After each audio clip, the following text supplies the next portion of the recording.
ہم لوگ کا خیال تو یہی ہے کہ سارے پاکستان کے مختلف ایریا سے لوگ آ رہے ہیں، تو اتنی ڈائیورسٹی ہوگی کہ خود وہ اپنے لیے یہ موقع جو ہے لرننگ کا یہ کریٹ کریں گے. اتنی جگہ کے لوگوں سے ان کا ایک کانٹیکٹ بنے گا، اتنی جگہ کے ایشوز سے ان کا ایک رابطہ ہوگا. اور ہم نے جس طرح سے یہ ٹریننگ ڈیزائن کی ہے، ہماری امید یہ ہے کہ ان کو جو بیسکس ہیں وہ آتے ہوں گے. اسی طرح کا کرائیٹیریا تھا، اسی کے بیسس پہ ہماری سلیکشن ہوئی ہے. تو اب ہم یہ ایکسپیکٹ کرتے ہیں کہ ان کو ہم ایڈوانس لیول کی ٹریننگ دیں گے تاکہ یہ آگے لیڈرشپ کے رولز جو ہیں ان کو ازیوم کر سکیں، جو ہماری ہیومن رائٹس موومنٹ کے، سوشل موومنٹ کے، سول سوسائٹی کے جو آگے لیڈرشپ کے رولز ہوں گے.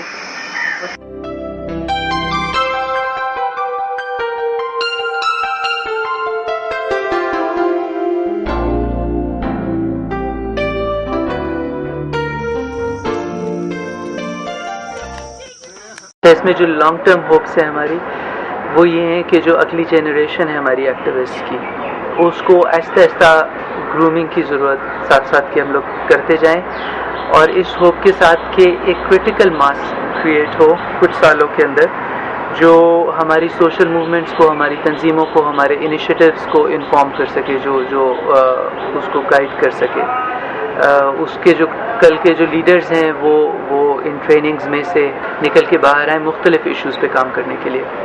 سو بیسکلی جو آئیڈیا تھا ٹریننگ کے پیچھے، یوتھ ہماری جب بہت زیادہ موٹیویٹڈ ہوتی ہے، کام کرنا شروع کرتی ہے آن ایشوز، تو آ جا کے عام طور پہ جو انٹرونشن بنتی ہے، سوشل انٹرونشن کہ کس لیول پہ انٹروین کرنا ہے سوسائٹی میں،